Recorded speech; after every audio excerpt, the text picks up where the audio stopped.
लिखिए, हेडिंग चाहे डाल लीजिए, इंटरनल एनर्जी हेडिंग डाल लीजिए, इंटरनल एनर्जी। अब बहुत ध्यान से समझेंगे बच्चों, बहुत ध्यान से समझेंगे, एकदम ये टॉपिक है थर्मोडायनेमिक्स, हम लोग बहुत अच्छे से समझेंगे। कोई कंटेनर है, मान लीजिए कोई कंटेनर है, और कंटेनर में मान लीजिए गैस के क्या है, मॉलिक्यूल्स हैं, गैस के मॉलिक्यूल है, और कंटेनर मान लीजिए कि ग्राउंड सरफेस से h हाइट ऊपर पे है, h हाइट ऊपर पे है, और कंटेनर की वेलोसिटी क्या है, v वेलोसिटी है, और मान लीजिए इसकी वेलोसिटी 0 है, कंटेनर मूव नहीं कर रहा है, कंटेनर मूव नहीं कर रहा है। अगर कंटेनर मूव नहीं कर रहा है, अब मैं बोल रहा हूं कि ये जो टोटल इसकी एनर्जी है, ये एक सिस्टम है। बेटा देखो, अभी सिस्टम और सराउंडिंग की डिफिनीशन मैं आपको बताऊंगा, बस अभी फिलहाल के लिए समझिए, कोई कंटेनर है, कंटेनर में कोई गैस के पार्टिकल्स है, तो ये जो कन्फाइंड सरफेस है ये क्या बोलेगी, एक सिस्टम, और उसके बाहर की जो सरफेस है वो क्या बोली जाएंगी, सराउंडिंग। ठीक है, अभी के लिए इतना समझते हैं, आगे थर्मो में मैं एक्सप्लेन करूंगा और अच्छे से। अब ये समझिए कि मैं इसकी टोटल एनर्जी की बात करूं, टोटल एनर्जी की बात करूं तो एक तो पोटेंशियल एनर्जी होगी, टोटल एनर्जी ना,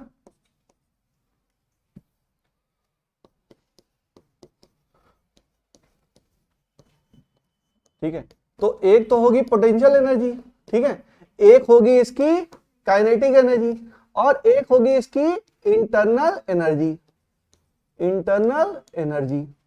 अब देखिए, अब ये हो गया, मान लीजिए कि ये जो कंटेनर है वो रेस्ट पे रखा है, कंटेनर क्या है, वो रेस्ट पे रखा है, तो काइनेटिक एनर्जी क्या हो जाएगी, 0 हो जाएगी, और पोटेंशियल एनर्जी भी हम मान के चलते हैं कि क्या है, ये 0 है, पोटेंशियल एनर्जी भी मान के चलते हैं कि ये 0 है। तो हमारी जो टोटल एनर्जी है वो किसके बराबर होगी, टोटल एनर्जी जो है वो हमारी इंटरनल एनर्जी के बराबर होगी, ठीक है, इंटरनल एनर्जी के बराबर होगी। अच्छा, अब इंटरनल एनर्जी होगी किसके कारण, इंटरनल एनर्जी होगी किसके कारण, देखो मॉलिक्यूल है, और मॉलिक्यूल में क्या क्या चीजें हैं, मॉलिक्यूल है, गैस के 2 मॉलिक्यूल हैं मान लीजिए, ठीक है, तो इन दोनों में आपस में कोई अट्रैक्शन फोर्स है, अट्रैक्शन फोर्स नहीं है, कोई भी चार्ज है, चार्ज नहीं है, तो हम ये मानते हैं कि ग्रेविटेशनल जो फोर्स है वो क्या है आपका 0 है, इलेक्ट्रोस्टैटिक फोर्स है वो क्या है 0 है, और लेकिन ये गैस के मॉलिक्यूल मूव तो कर रहे हैं ना, गैस के मॉलिक्यूल कुछ भाई अंदर क्या है, अंदर मूवमेंट तो हो रहा है, तो गैस के मॉलिक्यूल में क्या है, इंटरनल एनर्जी है, अरे काइनेटिक एनर्जी है, गैस के मॉलिक्यूल क्या कर रहे हैं, मूव कर रहे हैं, क्या एक दूसरे से अट्रैक्ट हो रहे हैं, एक दूसरे, भाई ग्रेविटेशन फोर्स लगेगा, मैंने आपको बताया था केटीजी में ग्रेविटेशन फोर्स लगेगा, लेकिन उसकी वैल्यू क्या होगी, बहुत ही कम होगी, बहुत ही कम होगी, तो उसको क्या कर सकते हैं हम, नेग्लेक्ट कर सकते हैं, तो हम मानेंगे कि इसमें क्या है, काइनेटिक एनर्जी है केवल, इंटरनल, तो internal total energy of the system क्या है, total energy of the system क्या है, इंटरनल एनर्जी ऑफ सिस्टम, और इंटरनल एनर्जी ऑफ सिस्टम क्या है, वो है kinetic energy of molecule, kinetic energy of molecule. But जब टेम्परेचर बहुत ज्यादा बढ़ा देते हैं, व्हेन एट हाई टेम्परेचर, जब हाई टेम्परेचर करते हैं तो ये मॉलिक्यूल थोड़ा थोड़ा सा क्या करने लगता है, वाइब्रेट करने लगता है। अब देखिए वाटर के मॉलिक्यूल देखिए, जब आप क्या करिए उसको हीट करिए, समझिए, सबने चाय वाय बनाई है कभी ना कभी, बनाई नहीं बनाई है, ठीक है, जब उसको हीट करिए तो मॉलिक्यूल धीरे धीरे धीरे धीरे क्या करता है, मूव करता है। भाई कंटेनर है ना, पतीले के अंदर क्या किया आपने, चाय बनाई है, पानी गरमा के देखना, तो धीरे धीरे क्या होता है, इसमें मूवमेंट होता है नीचे से या ऊपर, लेकिन जब हाई टेम्परेचर हो तो देखो अपनी जगह पे क्या करने लगता है, वो वाइब्रेट भी तो करने लगता है ना, तो अपनी जगह पे क्या करने लगता है, वाइब्रेट। तो eight high temperature, at high temperature, at high temperature इसमें एक वाइब्रेशनल एनर्जी भी आ जाती है, वाइब्रेशनल काइनेटिक एनर्जी क्या आ जाती है, वाइब्रेशनल काइनेटिक एनर्जी, और वो हाई टेम्परेचर पे आती है, नॉर्मल टेम्परेचर पर नहीं आती है। नॉर्मल टेम्परेचर है, कंटेनर को हीट किया तो पहले क्या होगा, मॉलिक्यूल क्या होगा, वो हीट करेगा। भाई हम गैस के बारे में बात कर रहे हैं, वो समझा मैं पानी से रहा हूं, समझ रहे हैं ना आप लोग, एनालॉजी है बेटा।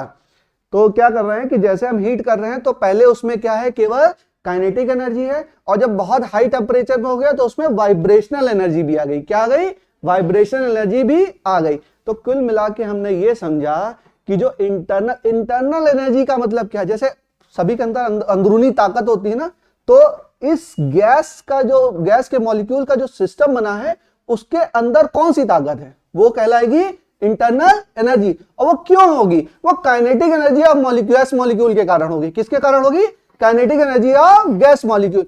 और उसमें अगर हाई टेम्परेचर पे बात कर देंगे तो वाइब्रेशनल एनर्जी भी जुड़ जाएगी। अगर नॉर्मल टेम्परेचर है तो वाइब्रेशन एनर्जी नहीं जुड़ेगी, अगर हाई टेम्परेचर है तो वाइब्रेशन एनर्जी जुड़ेगी। क्या मेरी बात समझ में आ रही है आप लोग को? कोई चीज रटनी नहीं है, ढंग से समझ लीजिए, जो पढ़ा रहे हैं एकदम उसको एग्जैक्टली समझ लीजिए, ठीक है, इसमें रटने की जरूरत बिल्कुल नहीं है। तो हमने देखा कि इसमें लिखो, कैसे लिखा दें,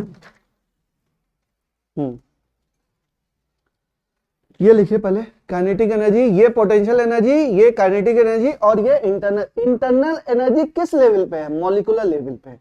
ये किस लेवल पे है, ये मॉलिक्यूलर लेवल पे है। मॉलिक्यूलर लेवल मतलब आप मॉलिक्यूलर लेवल तक चले गए तब इंटरनल एनर्जी की चर्चा हुई, वरना सिस्टम एज ए होल की पोटेंशियल एनर्जी क्या है, zero. System as a whole की काइनेटिक एनर्जी क्या है, जीरो। पूरा कंटेनर आपका रेस्ट पे रखा हुआ है, वो मूव नहीं कर रहा, तो उसकी काइनेटिक एनर्जी क्या है, जीरो। उसके अंदर जो गैस के मॉलिक्यूल हैं, मतलब जब आप मॉलिक्यूलर लेवल पे चले गए तो अंदर जो गैस के मॉलिक्यूल है उनमें क्या है, काइनेटिक एनर्जी। और उनकी काइनेटिक एनर्जी के कारण उसके अंदर क्या है, उसके अंदर इंटरनल एनर्जी है। भाई इंटरनल एनर्जी होगी क्यों, अपनी ताकत के कारण तो होगी, इंटरनल एनर्जी है तो इंटरनल की ताकत के कारण तो होगी, ठीक है। चलो इसको लिखो जरा बच्चों।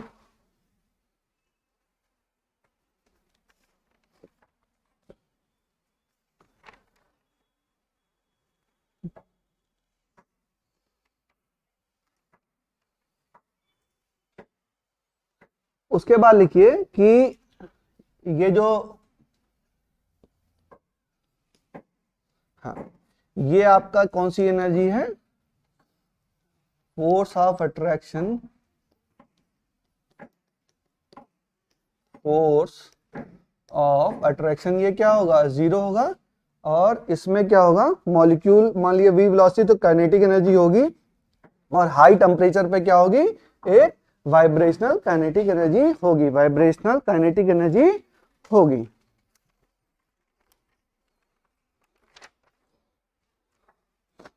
अच्छा एक बात और समझिएगा, काइनेटिक एनर्जी केवल एक्स वाई जेड डायरेक्शन में मूवमेंट के कारण नहीं होगी, इसके अंदर रोटेशन भी हो रहा होगा।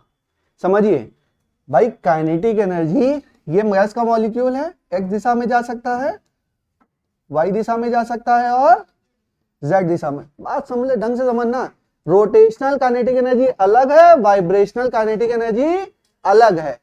भाई काइनेटिक एनर्जी हम लोगों ने पढ़ा हाफ एम वी स्क्वायर, और क्या पढ़ा, रोटेशनल का हाफ आई ओमेगा स्क्वायर, ठीक है। वाइब्रेशन तो हमने नहीं पढ़ा, उसको पढ़ना भी नहीं है, बस आप जान रहे हैं कि वो वाइब्रेट कर रही है। अगर वो वाइब्रेट कर रही है तो उसके अंदर क्या है, एनर्जी है।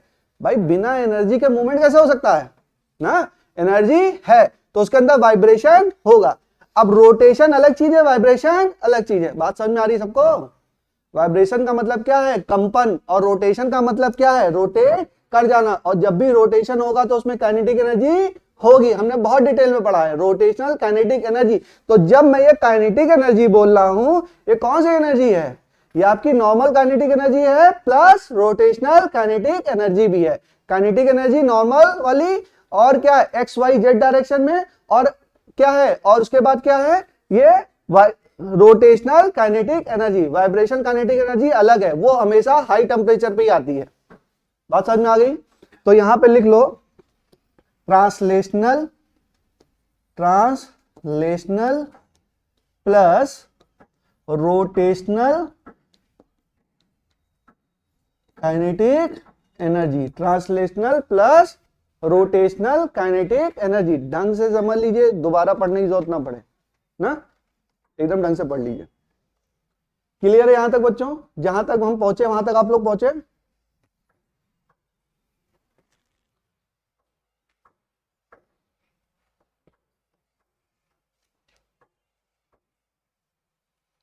नोट करते चलिए। इसमें बहुत लिखाने वाला नहीं है, सारी चीजें थ्योरी में बताते चल रहा हूं मैं आपको। लिखते चलिए, जो समझ में आए थोड़ा थोड़ा लिखा भी दूंगा। हो गया, आगे चलो। नोट करो बच्चों, नोट करो, छोटी छोटी पॉइंट, ये सारे पॉइंट नोट कर लो ना।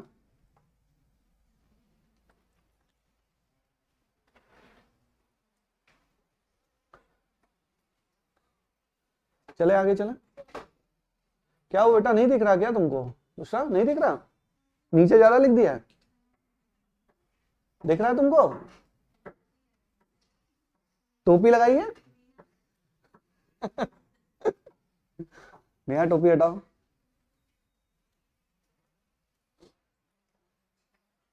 चलिए हाँ बताओ।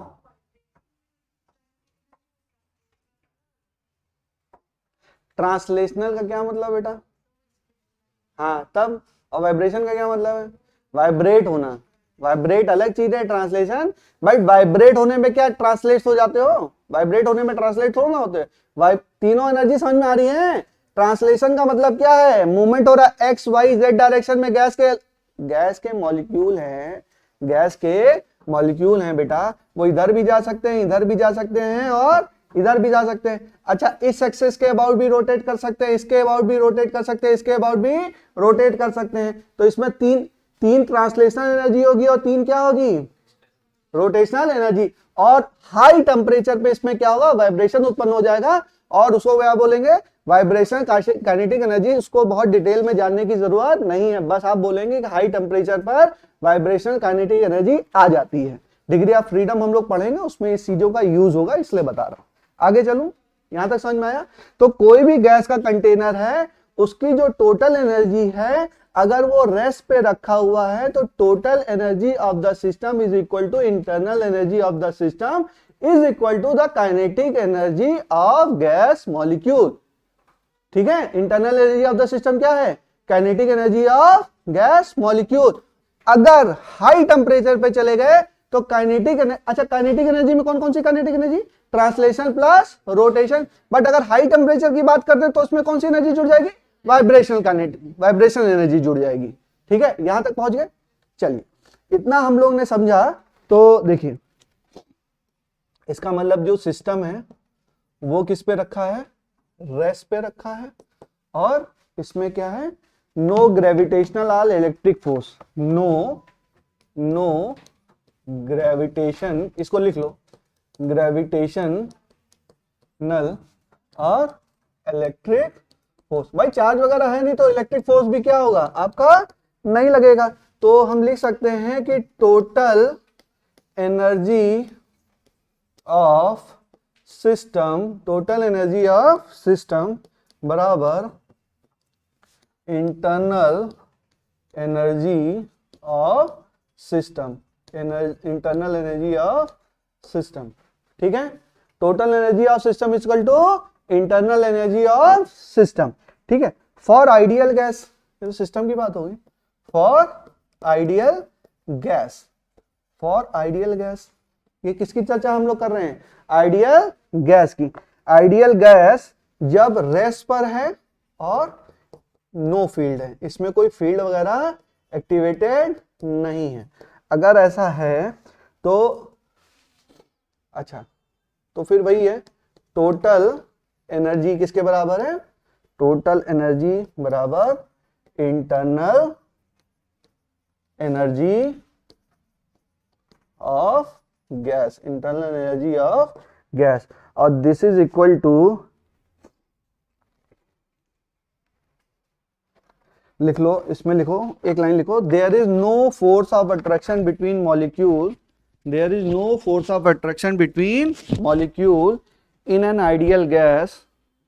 There is no force of attraction between molecule in an ideal gas, so there is no potential energy. So there is no potential energy. There is no force of attraction between molecule in an ideal gas, in an ideal gas, so there is no potential energy.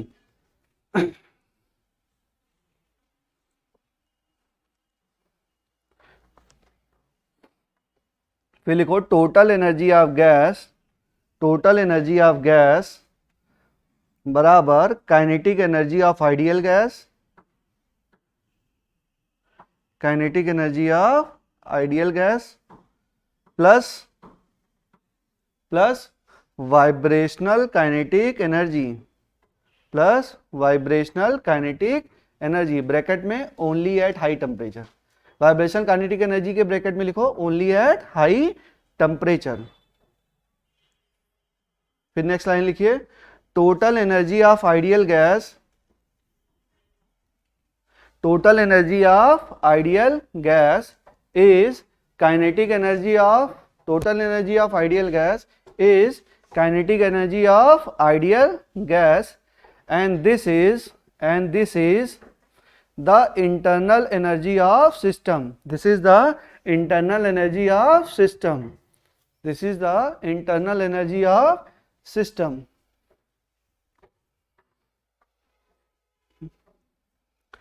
ठीक है,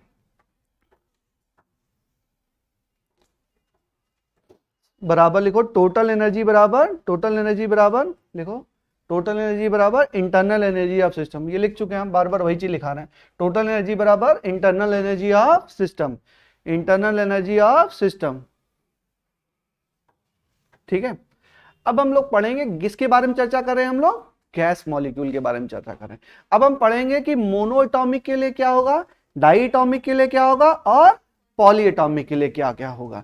ठीक है, इन सब चीजों की चर्चा करेंगे। तो पढ़ना बताओ बेटा, मोनो एटॉमिक गैस किसे बोलते हैं, मोनो एटॉमिक गैस क्या हो, एक ही मोल हो, हाँ एक ही एटम, एक मॉलिक्यूल में क्या है, एक ही एटम है। Example helium, neon, argon, krypton, xenon, radon, सब क्या है, हीलियम, नियॉन, आर्गन, ये क्या है, हाँ मोनो एटॉमिक है। मोनो मतलब helium, neon, argon, krypton, xenon, radon की क्या होता है, आरएन होता है। अच्छा, हम जब 12th में पढ़ते तो हमारे केमिस्ट्री टीचर ये बहुत रटवाता था, और उस समय हमको 107 108 एलिमेंट उस समय खोजे जा चुके थे, सभी याद थे, हाइड्रोजन, हीलियम और ऐसे करके पूरे पूरे याद थे। याद है आप लोगों को, जरूरत नहीं याद करने, पीरियड वाइज याद है, पीरियड वाइज नहीं याद थे, शुरू से ही रटना था उस चीज का कोई, हाँ एक से, अरे हाँ अब जो टीचर बोलेगा उसको करना तो पड़ेगा ना। उस समय तो दंड की प्रक्रिया भी चलती थी ना, अब तो वो चलती नहीं है ना, तब डर के मारे याद करना पड़ता था, चाहे यूज हो चाहे ना हो, डर से याद करना पड़ता था। लेकिन ये है कि जो चीजें आप 12th में याद कर लिए वो जिंदगी भर टिकी रहती हैं आपके साथ। जो, और एक बात और जानिए, जो आपकी ये पढ़ाई है ना, जिंदगी की सबसे टफ पढ़ाई है यही है, उसके बाद जिंदगी बहुत आसान है। बाकी आप लोग एमडी करोगे तब आप लोग को पढ़ना पड़ेगा, मतलब कॉलेज की पढ़ाई निकल जाती है, कॉलेज में इतनी टफ नहीं होती है, कॉलेज हो जाता है, जो प्रोफेसर पढ़ाएगा वही एग्जाम में आएगा और वही कॉपी चेक करेगा। अगर यूनिवर्सिटी पा गए तो बहुत ही अच्छा है, मतलब कॉलेज पा गए तो कॉलेज में तो कॉपियां फिर यूनिवर्सिटी चेक होने जाती हैं, और जब यूनिवर्सिटी पा गए, तुम किसी ऐसी जगह पे गए कि यूनिवर्सिटी में पा गए, तो जो प्रोफेसर आपको पढ़ा रहे वो आपको पर्सनली भी जानता है, पर्सनली आपसे जानता है, आप ही को वो पढ़ा रहा है, वही कॉपी चेक कर रहा है, तो उसको पता है, करे सौरभ की कॉपी है, लाओ चेक कर दें। हमारे एमटेक में बहुत अच्छे नंबर थे, यूनिवर्सिटी थी तो टीचर सारे जानते थे, पढ़ने में ठीक ठाक थे तो नंबर भी तुरंत मिल जाते थे, और पता रहता था क्या, क्योंकि जो पढ़ा रहे वही चीज दोगे तुम, और वही टीचर भी चेक करता है। तो जो लाइफ की अच्छा नीट में क्या आ जाए क्या पता, अभी पढ़ा कुछ नहीं आ कुछ जाए ना, तो ये यही टाइम है सबसे टफ आपका। और जैसे इंटर या बोर्ड की कॉपियां भी होती है बाहर चेक होती है बेटा, तो उसमें भी आपको नहीं पता कौन चेक कर रहा है, कैसे चेक कर रहा है, आपको पर्सनली जानता भी नहीं है, क्या होता है पर्सनल बाइस भी हो जाता है। यहाँ जैसे लगभग सब बच्चों को जानते हैं ना कौन अच्छा है कौन पढ़ रहा है, तो मेरा भी एक पर्सनल ओपिनियन बन जाए, किसी भी टीचर का बन जाता है, तो वो बच्चे को जानता है कि जैसे कोई अच्छा बच्चे के कम नंबर आ जाता है तो 2-3 बार कॉपी देखनी पड़ती है, अच्छा इसका कम नंबर आ गया, देखो हो सकता है कहीं नंबर देने लायक हो तो दे दिया जाए ना। तो ये होता है, टीचरों के साथ भी ऐसी चीजें होती हैं, तो यही है, इस चीज को आप निकाल लोगे जिंदगी आसान हो जाएगी ना, बस यही आपको समझना है।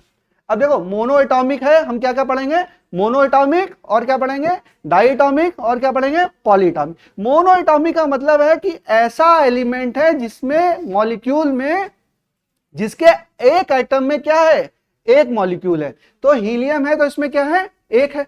तो एक मॉलिक्यूल हमने बनाया, ये क्या है, मॉलिक्यूल हमने बनाया। अब ये क्या कर सकता है, एक्स दिशा में मूवमेंट कर सकता है या वाई दिशा में कर सकता है या जेड, ठीक है। तो इधर Vx और ये Vy और ये क्या Vz, ये क्या कर सकता है, मूवमेंट कर सकता है। तो इसकी मैं काइनेटिक एनर्जी अगर लिखूंगा तो क्या लिखूंगा, half m Vx square plus half m Vy square plus half m Vz square. Bag में रखा हुआ था, एक ही फोन लाया, हाँ हाँ बैग में देखिए, ठीक है। Half M V X square half M V I square plus half M V Z square. अब ये क्या करेगा, ये इस एक्सेस पे अबाउट क्या करेगा, ये रोटेट करेगा। इस एक्सेस के अबाउट क्या करेगा, एक्सेस पे भी रोटेट कर सकता है, वाई पे भी कर सकता है, जेड पे भी कर सकता है। तो इसी एक्सेस पे तो करेगा बेटा। ये जो ये एलिमेंट लगा हुआ है ये इस पे ऐसे ये देखो, अब कैसे बताऊं तुम लोग को, इस पॉइंट पर है ये, और ये क्या कर रहा है, इस वाई पे क्या कर रहा है, ये रोटेट कर रहा है। इस वाई पे क्या कर रहा है, ये रोटेट कर रहा है। तो एक्सेस से रोटेशन की दूरी क्या है, एक्सेस से रोटेशन की दूरी क्या है, इसी एलिमेंट, इसी एटम की रेडियस ही तो है, इसी एटम की क्या है, रेडियस ही तो है। और काइनेटिक एनर्जी क्या होती है बेटा, आई ओमेगा स्क्वायर। तो आई में क्या होता है, आई में एम आर स्क्वायर। तो ये रेडियस क्या हो गई, बहुत ही कम। अगर रेडियस बहुत कम है तो ये क्या हो जाएगा, ये जीरो हो जाएगा। तो तीनों एक्सेस पे, तीनों एक्सेस यहां पर कर रहा है तो ये ऐसे से कर रहा है, ऐसे कर रहा है तो ये ऐसे से कर रहा है। तो ये क्या, अभी मैं इसका एक पिक्चोरियल डायग्राम भी आप लोगों को समझा दूंगा, बस समझना है आपको, ठीक है। बस विजुअलाइजेशन थोड़ा बहुत कर लो, बाकी मैं समझाता हूं भी। तो ये क्या हो गया कि जो ये रोटेशनल काइनेटिक एनर्जी होगी वो तीनों टर्म की क्या होगी बेटा, जीरो होगी, क्योंकि आर क्या है, बहुत ही कम। तो ये क्या हो जाएगा, plus zero plus zero plus zero. तो काइनेटिक एनर्जी क्या होगी, हाफ एम वी, केवल ट्रांसलेशनल वाली आएगी। अब देखिए, अब एक टर्म आता है डिग्री ऑफ फ्रीडम, सुना आप लोगों ने, डिग्री ऑफ फ्रीडम कोई नई चीज नहीं है। काइनेटिक एनर्जी में जितने टर्म होते हैं उसको क्या बोलते हैं, degree of freedom. Kinetic energy में कितने टर्म है बेटा, एक दो तीन, बाकी तीन टर्म क्या है, जीरो है। तो the number of term in the expression of kinetic energy is known as degree of freedom। आखिरी में रटा दूंगा, मोनोटॉमिक की 3, डाइटॉमिक की 5, पॉलीटॉमिक की 6, और वाइब्रेशन अगर जुड़ जाएगा तो दो दो काइनेटिक एनर्जी और जोड़ देना है सब में। अगर हाई टेम्परेचर की बात करेंगे तो वाइब्रेशन काइनेटिक एनर्जी जुड़ जाएगी, उसमें दो दो आप और ऐड कर दीजिएगा। बस अभी समझिए, मोनोटॉमिक में क्या हो गया, 1 2 3, तो क्या होगा डिग्री ऑफ फ्रीडम इसकी 3 हो गई, ठीक है। तो इसमें एक डिफिनीशन लिख ही लो, डिग्री ऑफ फ्रीडम, छोटी डिफिनीशन इसके अंदर डालिए, मोनोटॉमिक के अंदर ही degree of freedom, degree of freedom. थोड़ा समझेंगे, थोड़ा शब्द को समझिए, डिग्री ऑफ फ्रीडम क्या, इसकी फ्रीडम ये कितनी दिशाओं में जाने के लिए स्वतंत्र है। डिग्री ऑफ फ्रीडम का क्या मतलब हुआ, एक मिनट बच्चों, हेलो, हाँ मौसी प्रणाम, बताइए।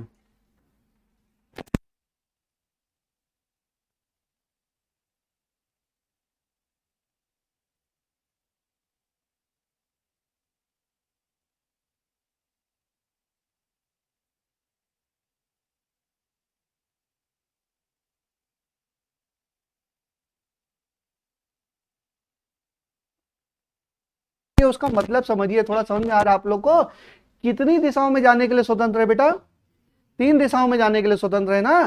3 दिशाओं में इसकी काइनेटिक एनर्जी कितने टर्म आ रहे हैं, 3 आ रहे हैं। तो एग्जैक्ट डिफिनीशन तो यही है कि number of term in the kinetic energy in the expression of kinetic energy is known as degree of freedom. Freedom की क्या है, ये डिग्री है, मतलब स्वतंत्रता का एक मापन है, स्वतंत्रता का एक मापन है। तो क्या है इसका मापन, 3 है। बात समझ में आई, रटेंगे तो नहीं, समझ में आ रहा है, ठीक है। तो लिख लीजिए, number of independent term, number of independent term in the expression of expression of kinetic energy, in the expression of kinetic energy is degree of freedom, is degree of freedom.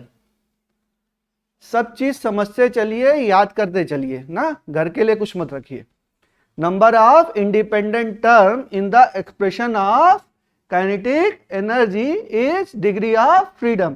फिर लिखो degree of freedom equal to 3, degree of freedom equal to 3 for monoatomic gas, for monoatomic gas. ठीक है, monoatomic gas है भाई. Next लिखिए diatomic gas, diatomic gas. बताओ कौन सी?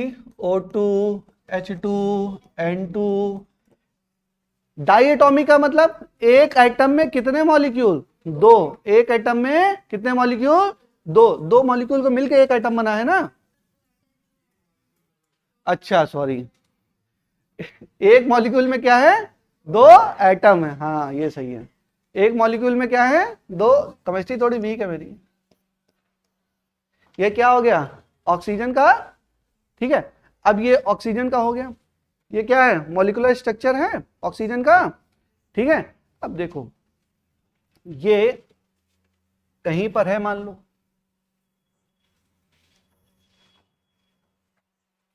अभी इसको हम एक उससे भी समझाएंगे, बस समझ लो अभी. ओहो, यहां पर क्या है? ये है. ठीक है ना, और इसके बीच ये बॉन्डिंग है. अब ये क्या है? ये एक्स दिशा में है और ये वाई में है और ये जेड. तो ये इधर भी मूव कर सकता है, ऐसे भी जा सकता है और ये ऐसे भी जा सकता है. तो इसमें काइनेटिक एनर्जी तो क्या है? तीनों में होगी. काइनेटिक एनर्जी तो तीनों दिशाओं में. भाई ये ऐसे मूव नहीं कर सकता, इधर नहीं जा सकता है, जा रहा है पूरा पूरा साथ साथ में. क्या कर रहा है? जा रहा है. इधर भी जा रहा है, इधर भी जा रहा है, आगे भी जा सकता है. तो ये क्या होगा भाई? Half M V X square plus half M V Y square plus half M V Z square तो होगा ही. अब ये क्या कर रहा है? इस एक्सेस के अबाउट ये क्या कर रहा है? ऐसे करके फिर ऐसे ऐसे ऐसे, ऐसे क्या कर रहा है? ये रोटेट कर रहा है. इस एक्सेस के अबाउट भी क्या कर रहा है? ये रोटेट कर रहा है. लेकिन जब एक्स एक्सिस के अबाउट रोटेट करना हो तो कैसे करेगा? ये तब तो स्पिन करेगा भाई. इस एक्सेस का देखो, इस एक्सेस पे जब रोटेट करेगा, एक समझ लो, तो इसकी जो डिस्टेंस निकालोगे कहां से निकालोगे? यहां से निकालोगे ना. वाई एक्सेस पे निकालोगे, डिस्टेंस कहां से निकालोगे? यहां से निकालोगे. तो आर की कुछ ना कुछ वैल्यू आएगी. जब आर की कुछ ना कुछ वैल्यू आएगी तो आई की भी कुछ ना कुछ वैल्यू आएगी. तो आई ओमेगा स्क्वायर क्या होगा? एक सिग्निफिकेंट क्वांटिटी होगी. क्या होगा? एक सिग्निफिकेंट क्वांटिटी होगी. तो उसको हम क्या करेंगे? कंसीडर करेंगे. तो वाइब्रेशन रोटेशन काइनेटिक एनर्जी में एक टर्म आ गया. बात समझ में आई? दूसरा टर्म ये जेड, ये क्या है? ये जेड एक्सेस है. अब ये जेड एक्सेस के अराउंड भी क्या करेगा? ये रोटेट कर सकता है. जेड एक्सेस के अराउंड भी क्या कर सकता है? अब यहां से इसकी दूरी लोगे ना. अब क्या लोगे? इसकी दूरी यहां से लोगे. तो यहां पर भी क्या होगी? आई से हम दूरी मानेंगे भाई. इस एक्सेस से क्या मानेंगे? डिस्टेंस मांगेंगे. इस एक्सेस से क्या मानेंगे? डिस्टेंस मांगे. तो इसमें भी एक सिग्निफिकेंट आर आएगा. तो इसकी भी क्या होगी? रोटेशन एनर्जी कंसीडर होगी. लेकिन जब एक्स के अराउंड ये रोटेट करे तो एक्स, यही एक्सेस इसके कहां से जा रही है? एक्सेस इसकी सेंटर से जा रही है. तो आर क्या हो जाएगा? 0 हो जाएगा. तो उसकी रोटेशन काइनेटिक एनर्जी क्या हो जाएगी? 0 हो जाएगी. तो 3 ट्रांसलेशनल और 2 क्या? 2 रोटेशनल. बहुत ज्यादा परेशान नहीं होना, नहीं समझ में आ रहा रट लो. मोनोटॉमिक का 3, डायटॉमिक का 5 और पॉलीटॉमिक का 6. वाइब्रेशन में 2-2 जोड़ देना सब में. ठीक है, समझाने का क्या होगा? बहुत ज्यादा डिटेल ये नहीं आएगा इसमें, सवाल में ये नहीं आएगा. डायरेक्ट बोलने को तो डायरेक्ट पढ़ा देना चाहिए सब चीजों को, लेकिन फिर भी समझा देता हूं. तो ये समझ में आया बेटा? जिस एक्सिस पे है उस पर तो रोटेट करेगा तो स्पिन होगा ना. अभी मैं एक उससे एनिमेशन से भी समझा दूंगा. बस ये समझ में आया. तो हमने समझा कि इसकी काइनेटिक एनर्जी में क्या टर्म है हमारा? Half M V X square plus half M V Y square plus half M V Z square plus half I Y omega square plus half I Z omega square. और ये x वाला क्या हो जाएगा? 0 हो जाएगा. तो इसी काइनेटिक एनर्जी में टर्म कितने हैं? 5 है. तो डिग्री ऑफ फ्रीडम कितना हो जाएगा बेटा? 5 हो जाएगा. रट लेना, लास्ट में रटना ही है, एग्जाम में कितना काम आएगा, वही काम आएगा। मोनोटॉमिक का 3, डाइटॉमिक का 5 और पॉलीटॉमिक का 6। ठीक है, पॉलीटॉमिक में क्या होगा, जो x वाला है वो भी क्या होगा, कंसीडर हो जाएगा, क्योंकि पॉलीटॉमिक है ना। तो पॉलीटॉमिक कोई मॉलिक्यूल बना होगा तो ऐसे बना होगा, ऐसे बना होगा। तो यहां से भी रोटेट अगर ये करेगा तो, अच्छा लिख लो पहले तब समझाते हैं। इतना हो गया बच्चों, नोट हो गया, थोड़ा थोड़ा हल्का हल्का आइडिया लीजिए। फिर लिखे पॉलीटॉमिक गैस, पॉलीटॉमिक गैस।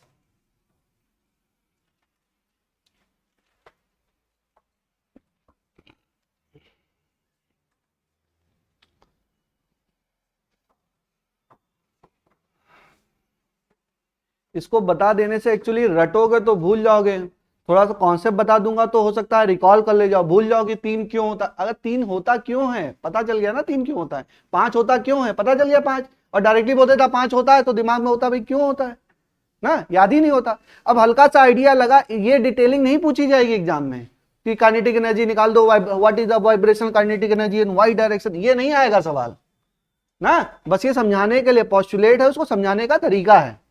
ठीक है, इसमें क्या हो गई भाई, अब जब डायटॉमिक की बात करिए तो डायटम क्या हुए आपके लगे हुए, तो एक एक्सेस पे तो क्या होगा वो स्पिन हो रहा, 2 एक्सेस के अराउंड रोटेट हो रहा होगा, तो 2 रोटेशन कंसीडर कर लेंगे, 3 ट्रांसलेशन ले लेंगे, कितना हो जाएगा 5 हो जाएगा। यहां तक पहुंचे, मोनोटॉमिक के लिए 3 हो जाएगा, केवल हमारे ट्रांसलेशन ही आएगा, कहीं से भी रोटेट करेगा तो रोटेशन क्या हो जाएगा 0 हो जाएगा।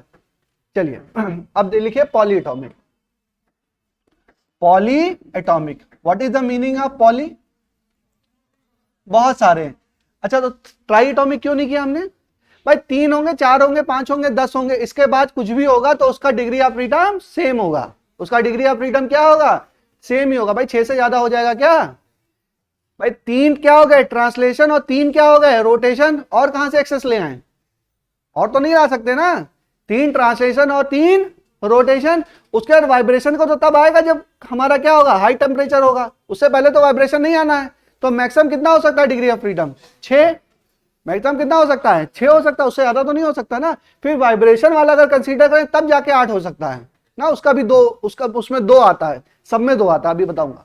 अब देखो पॉलीटॉमिक गैस है मान लो ना, तो पॉलीटॉमिक गैस है मान लीजिए क्या है SO2, ठीक है NO2, और क्या हो सकता है CO2, हाँ CO2 मान लो, NH4, ठीक है ना NH3। चलो अरे माल SO2 का मॉलिक्यूलर स्ट्रक्चर बताओ, बताओ Viren, what is the molecular structure of SO2, SO3 का बताओ चलो। अरे ऐसे बनेगा लगभग,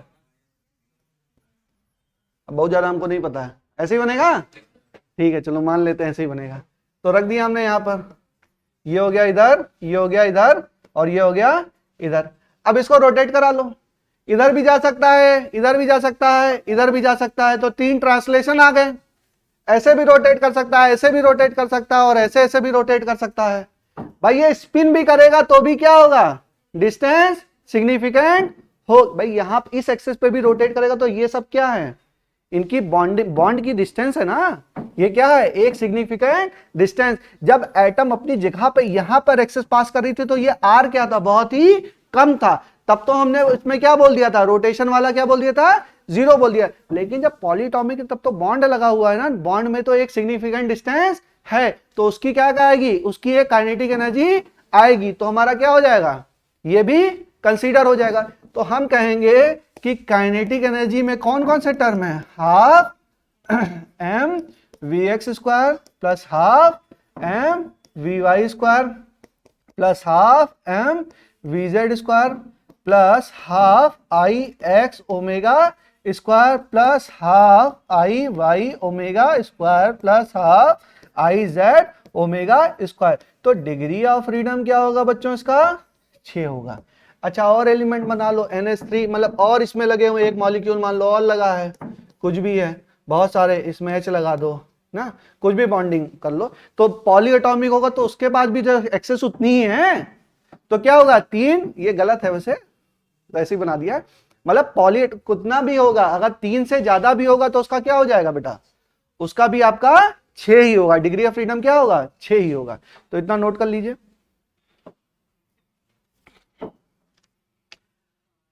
शॉर्ट में मोनोटॉमिक का degree of freedom 3, poly diatomic का 5, पॉलीटॉमिक का 6 रट लेना है। लेकिन समझ के रटेंगे तो भूलेंगे नहीं, वरना तो भूल सकते हैं। समझ में आ गया सबको?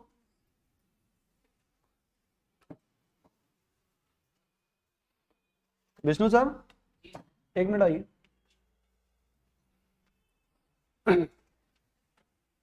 नेक्स्ट लाइन से लिखो, if temperature is very high, if temperature is very high, if temperature is very high, एक वीडियो बना लीजिएगा। If temperature is very high then due to vibrational kinetic energy, due to अभी चलाएंगे तब, due to vibrational kinetic energy 2 degree of freedom is added, 2 degree of freedom is added, 2 degree of freedom is added. When temperature is very high then 2 degree of 2 digit में लिखिएगा 2 degree of freedom is added. फिर लिखो at high temperature, एक बार और लिख लो, at high temperature at high temperature लिखो for monatomic degree of freedom equal to 3 + 2 = 5। लिख पा रहे हैं? For monatomic degree of freedom DOF, degree of freedom को किससे रिप्रेजेंट करते हैं, DOF या स्मॉल f, डिग्री ऑफ फ्रीडम बराबर 3 + 2, वाइब्रेशन का भी तो जोड़ोगे, 3 + 2 कितना हो गया, 3 + 2 5 बराबर 5 लिखो, 3 + 2 बराबर 5। नेक्स्ट लाइन से लिखो फॉर डायटोमिक 5 + 2 बराबर 7, फॉर पॉलीटोमिक 6 + 2 बराबर 8। ठीक है,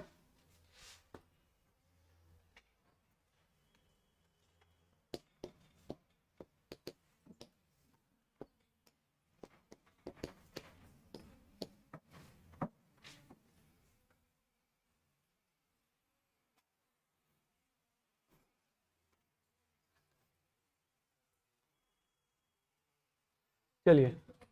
तो जो चीजें मैंने आपको बताई हैं उसका एक एनिमेशन समझा दिया है, एक एनिमेशन का रूप है, 3 मिनट का वीडियो है, देख लो, दिमाग में बैठ जाएगा। दिखा दूं? ठीक है, तो ध्यान से देखिए आप लोग, पहले इनको देख लो। चल, अच्छा ये भी आ गए। चलिए अब देखिएगा ध्यान से। Visualize the concept of degrees of freedom of a gas from the thermodynamics chapter. So first, we have 3 kinds of gases. The first is a monoatomic one, wherein if you pick up any molecule, it will just consist of one atom, and the gas is a combination of these atoms. Second case is a diatomic gas, where if you pick up any molecule, it will consist of 2 atoms. Right. The third case is a polyatomic gas, wherein if you pick up any molecule, it will have more than 2 atoms. So let's visualize the degrees of freedom for each of these 3 cases. So take a monoatomic gas first. If you pick up any molecule, or basically just an atom, because every molecule is just an atom in this case, this atom can move either in the x direction, or in the y direction, or in the z direction, or anything in the middle between x, y, z, which is a combination of x, y, z. So nothing other than x, y, z. There is no 4th dimension which is possible. That's why the degrees of freedom for a monatomic gas is 3. Coming to a diatomic gas. So a diatomic gas is nothing but a molecule which consists of 2 atoms joined by an axis or something. So if you pick up this diatomic gas, similar to this, it can go either in the x direction, or in the y direction, or in the z direction, or anywhere between these 3 axes, which can be expressed as a combination of x, y, z. So as far as its ये बात समझ में आ रही है कि कोई combination है, कहीं पे भी होगा, कैसे भी मूवमेंट होगा, तो एक्स वाई जेड में हम देख लेंगे। देख लो पूरा। degrees of freedom. But also you have to notice, if I place it on the x-axis, it can rotate about y-axis, it can also rotate about z-axis, but it cannot rotate about x-axis. Why? Because its moment of inertia about x-axis is zero because it is present on the axis. That means it has 2 degrees of freedom associated with its rotation. That's why at moderate temperatures, 3 plus 2, which is equal to 5, is the degrees of freedom for a diatomic gas. Let's take the case of a polyatomic gas. So let's take 3 atoms. If you like a triangle, so this triangle or the combination of these 3 can either go in the x direction or in the y direction or in the z direction or anything in the middle, which is a combination of x, y, z. So as far as its translation is concerned, there is no 4 dimension possible. So there are 3 degrees of freedom. As far as its rotation is concerned, if you place 2 of these balls on the x-axis, it can rotate about y-axis, it can rotate about z-axis. It also has a significant rotation about x-axis because the third ball has a moment of inertia about x-axis. So this time you have 3 degrees of freedom with respect to rotation and 3 with respect to translation. That's why at moderate temperatures, a polyatomic gas has 6 degrees of freedom. That's how you understand. Eight moderate temperature, consider this, eight moderate temperature. जब high temperature होगा तब हमारा क्या होगा, vibrational वाला भी consider हो जाएगा, जिसका प्रॉपर एक्सप्लेनेशन नहीं है, बस उसमें यह है कि वाइब्रेशन में 2 डिग्री ऑफ फ्रीडम हम क्या करते हैं, ऐड कर देते हैं in each of the term. क्या इसको देखने के बाद जो मैंने पढ़ाया वो ज्यादा क्लियर हुआ कि पहले ही ज्यादा क्लियर था, ये बताओ. मतलब इसको देखने का कुछ फायदा हुआ आपको? ठीक है, तो इस तरह का कॉन्सेप्ट अपना बनाइए कि आपको एकदम ये जो विजुअलाइजेशन मैं कह रहा हूं उसको आप फील करने की कोशिश करिए. चलिए,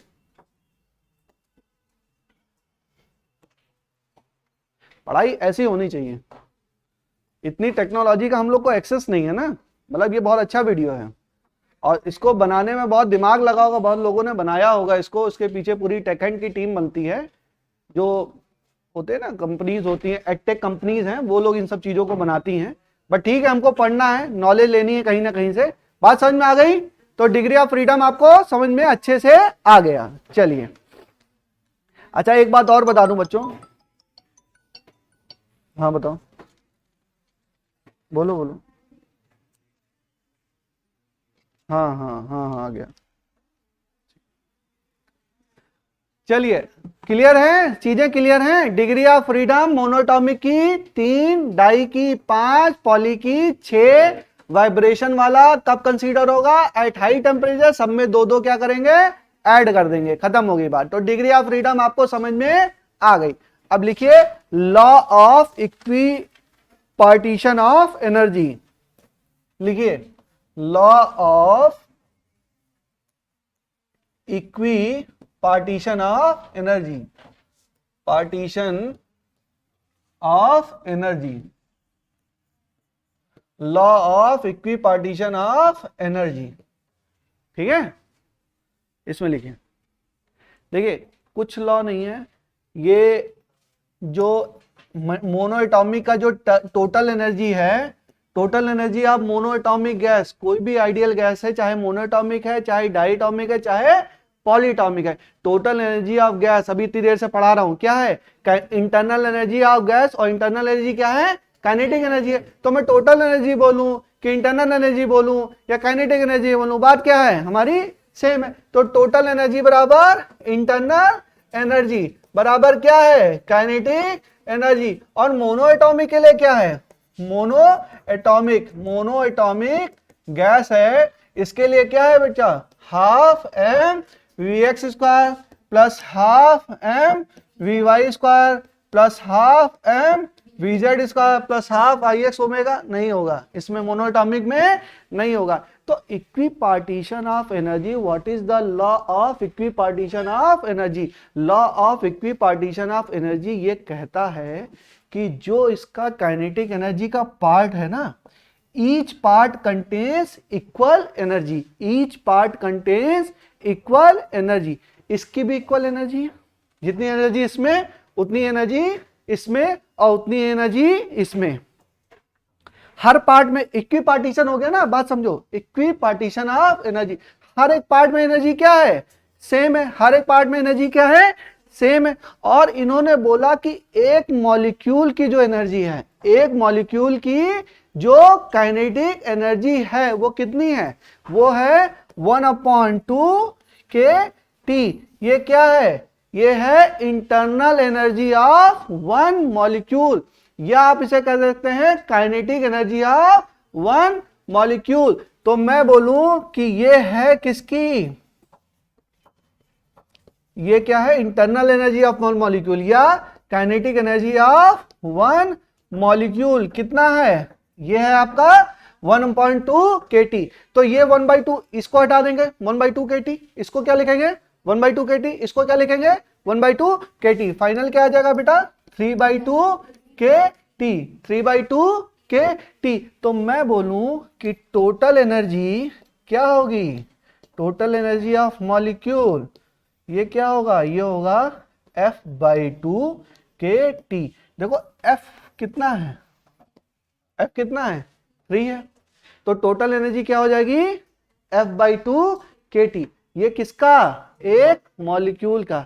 अच्छा अब मैं बोलूं कि Na मॉलिक्यूल है, कितने नंबर ऑफ मॉलिक्यूल हैं Na, तो यहां पर क्या करूं, अगर मैं बोलूं कि टोटल एनर्जी, अभी इसको सिस्टमैटिक लिखा दूंगा समझ लो, ऑफ 1 मोल, Na मॉलिक्यूल मतलब 1 मोल, तो यहां पे क्या होगा बेटा F/2 और ये क्या होगा K, Na से गुणा कर देंगे, Na से गुणा कर देंगे एक मॉलिक्यूल, तो अवगाद्रो नंबर क्या होता है,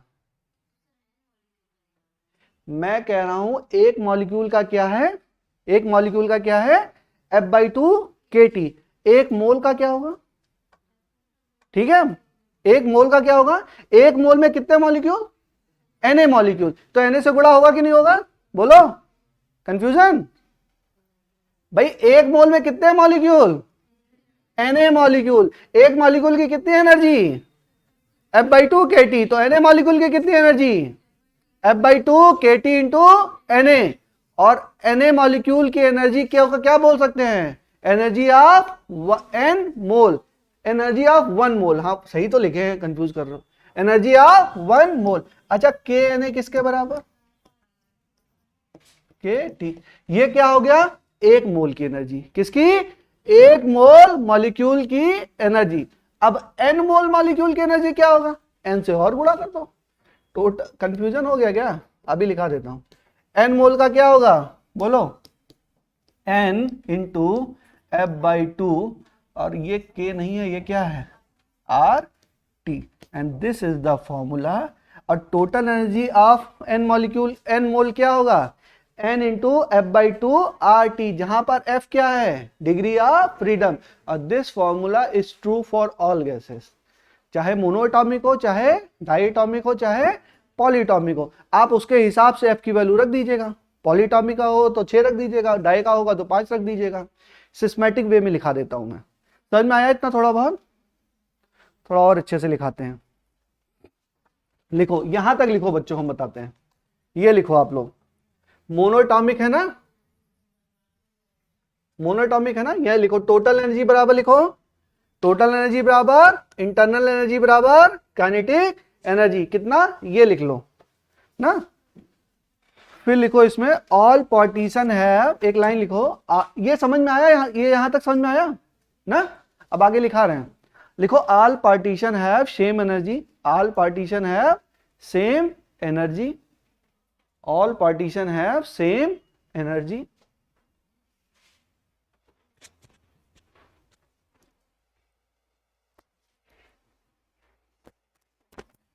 नेक्स्ट लाइन से लिखिए, देखिए law of equipartition of energy का स्टेटमेंट क्या है वो मैं लिखा रहा हूं, स्टेटमेंट हेडिंग डालो, स्टेटमेंट, भाई इसका एक स्टेटमेंट है ना, ये तो हमने समझा है, स्टेटमेंट क्या कहता है, स्टेटमेंट ये कहता है the average kinetic energy associated with each molecule, the average kinetic energy associated with each molecule, the average kinetic energy associated with each molecule with each degree of freedom, with each degree of freedom is 1/2 kT. The average kinetic energy associated with each molecule with each degree of freedom is 1/2 kT।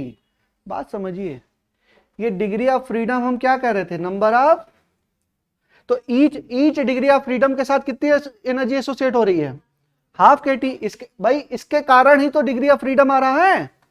एक kinetic energy term के कारण क्या आया, एक degree of freedom आया। इसमें क्या है 3, तो एक टर्म के साथ कितनी एनर्जी एसोसिएटेड है 1/2 kT। दूसरे के साथ, हाँ फिर इसके साथ भी 1/2, तो 3 है तो क्या हो जाएगा 3/2 kT। अगर F है तो क्या होगा F/2 kT। F क्या है, degree of freedom, degree of freedom आपको पता है।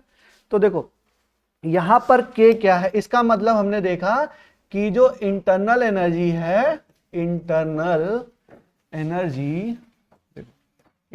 एनर्जी इसको U से रिप्रेजेंट करते हैं ना, इक्वल टू F/2 kT।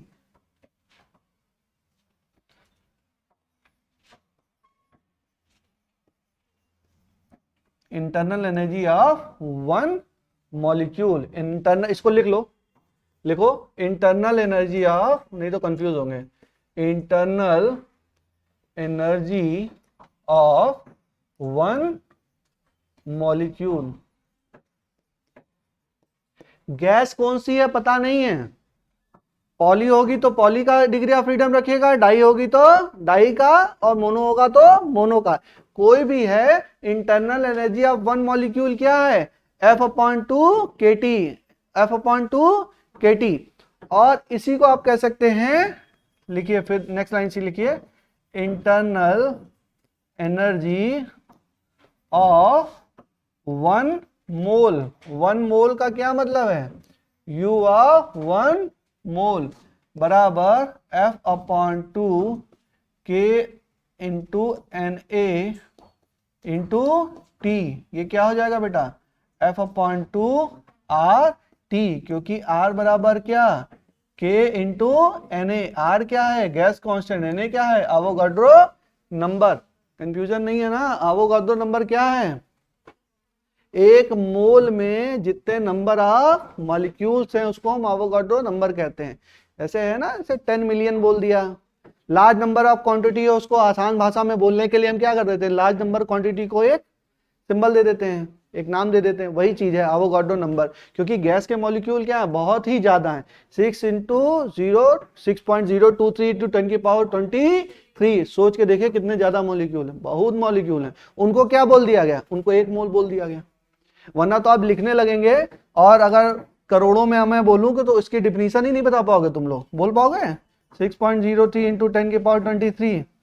लिखो उसको डिटेल में, क्या बोलोगे 600 अरब नील खरब, पता नहीं कहां तक पहुंच जाओगे ना पता ही नहीं होगा भाई। अरब के बाद क्या खरब, खरब के बाद नील, 10 नील पता नहीं क्या है, वहां तक तो कभी सुनते ही नहीं हो। तो उसको क्या बोल देते हो, इसको बोल देते हो नहीं भाई हम ये नहीं बोलेंगे, हम बोल देंगे 1 मोल है। कितना है 1 मोल है।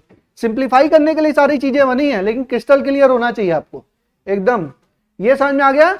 अब बताइए इंटरनल एनर्जी ऑफ n मोल, बोलो भाई कितना, n इंटू F/2 RT। इसी को F/2 इधर लिख लो, पहले इसको लिखो nRT। अच्छा उसको लिखा क्यों मैंने, एक रीजन है।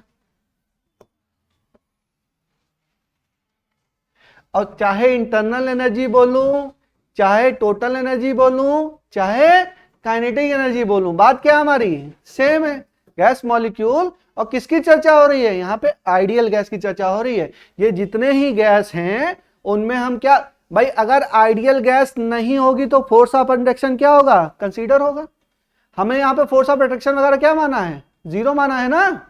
ग्रेविटेशन फोर्स कितना माना है, 0 माना है। तो ये जो सारी चर्चा हम लोग कर रहे हैं ये किसके लिए ट्रू है, ये आइडियल गैस के लिए ट्रू है। These all law are based for ideal gas, real gas के लिए नहीं है, आइडियल गैस के लिए। अगर कोई गैस दी भी हुई है उसके लिए फॉर्मूला आप लगा रहे हैं तो आप कंसीडर करते हैं कि वो आइडियल है, आइडियल बिहेवियर कर रही है।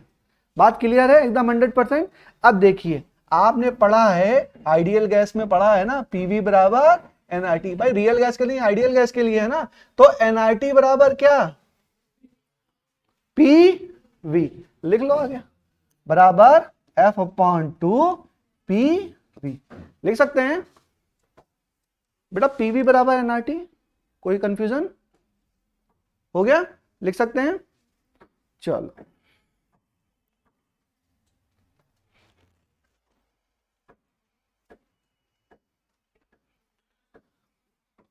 कहां तक पहुंचे हम लोग।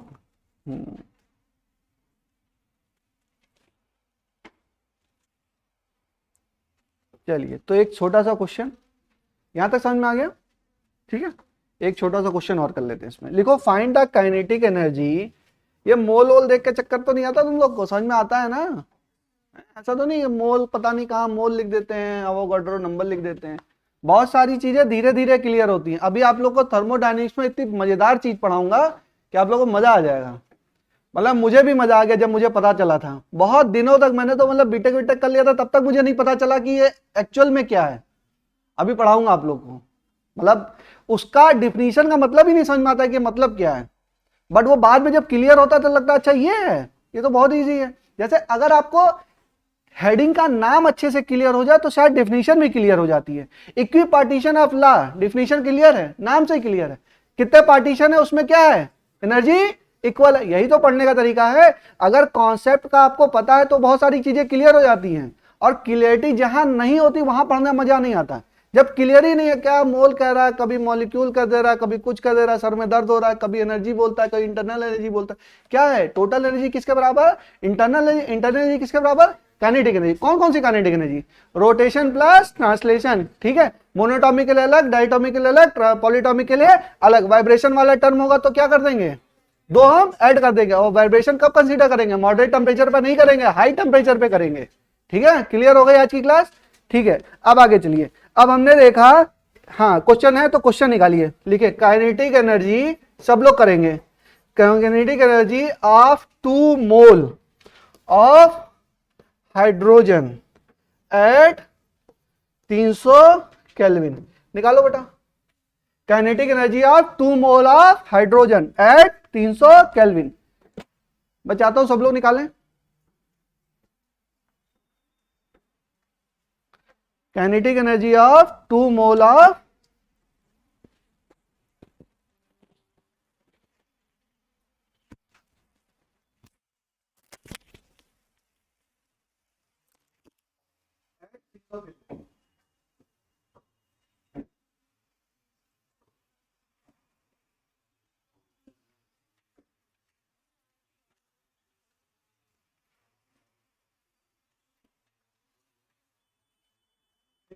निकालो।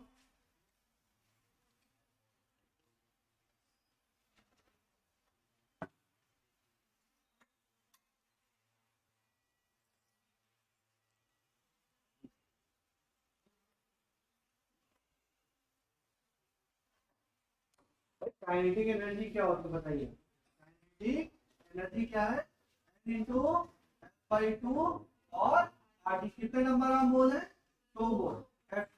H2 क्या है, कौन सा है, डायटोमिक। डायटोमिक लेवल कितना, 5.2, 8.314 और 300 गुणा कर लीजिए, जो आंसर होगा वही आंसर होगा, ठीक है।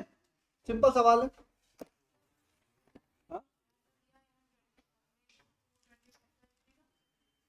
कितना कर सकते हैं बेटा, एक बात बताओ, मैंने कहा था कि 8.314 को कैलकुलेशन एज के लिए 25/3 लिख सकते हैं, तो इसे पूछने वाली कौन सी बात है। ये भी 25/3 करोगे तो 8.314 ही आएगा, करेगा 8.33 आएगा, अप्रॉक्स में 8.33 आएगा। तो कैलकुलेशन एज के लिए लिख सकते हैं। दोनों ही चीजें किसमें है, एसआई यूनिट में। किसमें है, एसआई यूनिट। ये क्या है बेटा, देखो एफ क्या है, डिग्री ऑफ फ्रीडम, तो क्या है यूनिटलेस है। एन क्या है, मोल। एन क्या है, जूल पर मोल डिग्री केल्विन। देखिए इसकी यूनिट देखिए क्या है, जूल पर मोल और केल्विन। और यहाँ पर क्या है, केल्विन। और यहाँ पर क्या है, यहाँ पर है मोल। तो मोल से मोल कटा, केल्विन से केल्विन कटा, आंसर किस में आ गया, जूल में आ गया। काइनेटिक एनर्जी किस में है, जूल में तो सही भी है, एनर्जी जूल में होनी भी चाहिए। किसमें होनी चाहिए? जूल में होनी भी चाहिए, तो हमारा याद है। ठीक है,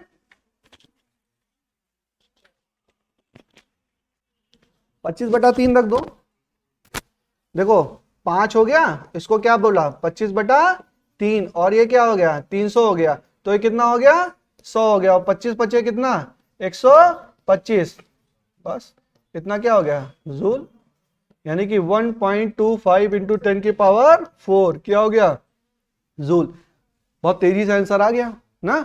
8.314 की जगह आपने क्या रखा 25/3, 25/3 करोगे तो 8.33 आएगा। 8.33 और 8.14 लगभग लगभग क्या है, ये बराबर है, तो अप्रोक्सीमेट में आंसर आ जाएगा। कर सकते हैं, वरना गुणा करोगे तो परेशान हो गए। ठीक है, चलिए इतना हो गया बच्चों, आगे चलें।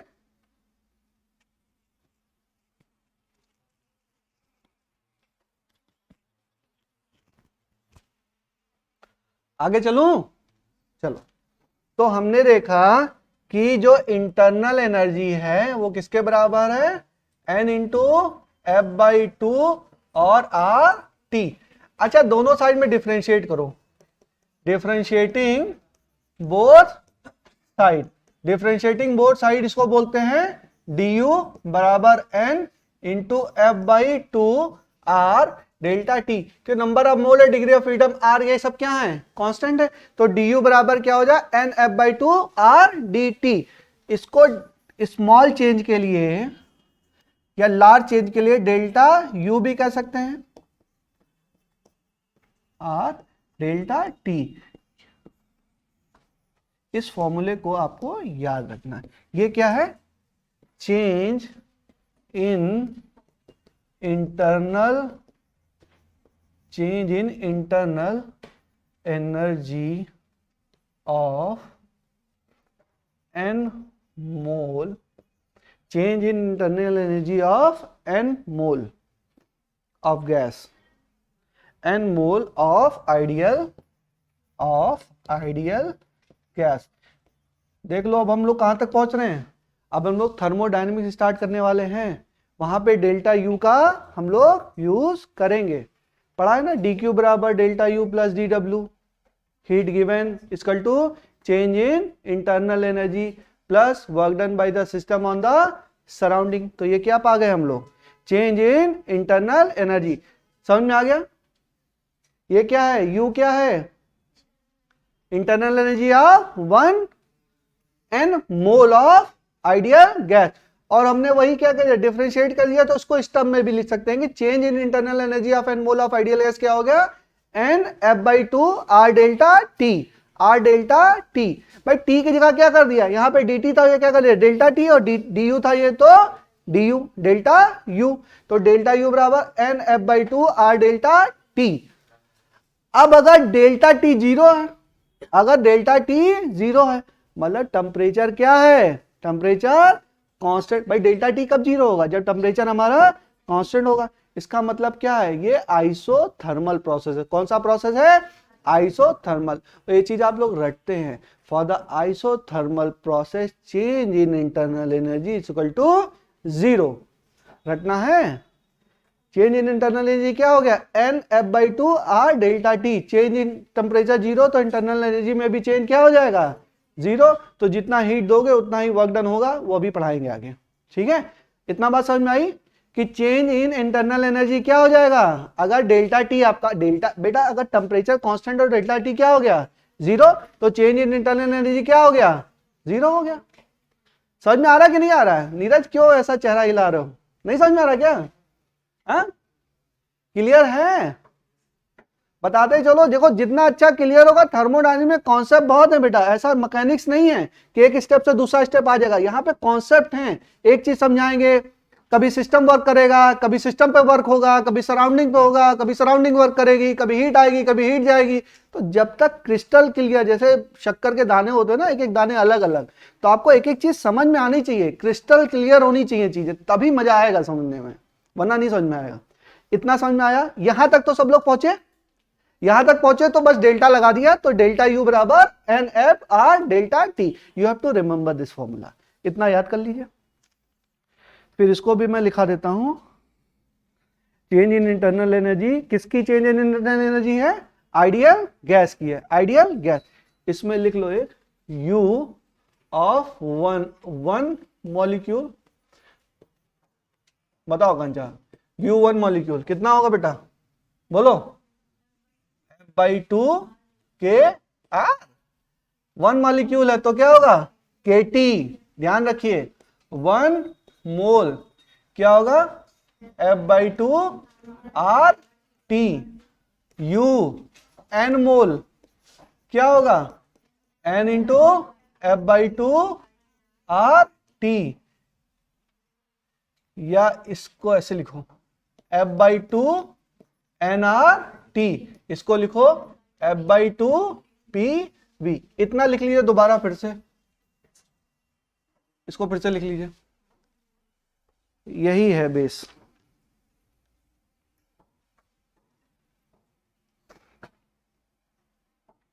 फिर एक बात और लिखिए,